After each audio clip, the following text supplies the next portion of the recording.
港鐵香港大學站升降機經常大排長龍，港鐵表示已經喺香港大學站加派人手，並且同港大密切聯繫，希望舒緩排隊嘅情況。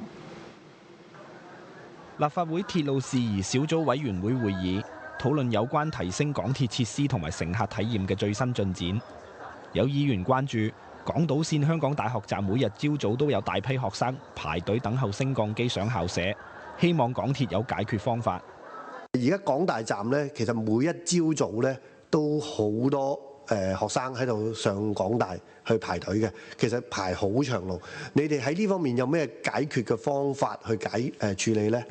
關於香港大學站呢，因為佢本身個地理嘅環境呢，咁我哋係有兩個即係出入口咧，都係要依靠升降機嘅。咁其實我哋一直都同港大係有好密切嘅聯繫嘅。咁而家我哋其實做啲咩措施呢？就係我哋其實加派咗人手啦，去協助排隊啦。咁亦都係咧，其實係會有廣播咧，提醒啲即係乘客佢入咗一個升降機之後咧，放低佢哋嘅袋或者背囊咧，令到個升降機可以有多啲嘅空間出嚟啦。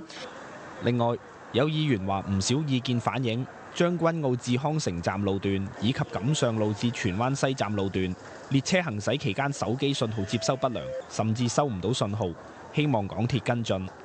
港鐵回應話，所有車站均有 5G 流動網絡覆蓋，但流動服務通訊由唔同營辦商提供，港鐵會檢查上述路段信號，再跟進處理。鳳凰衛視記者侯俊傑報導。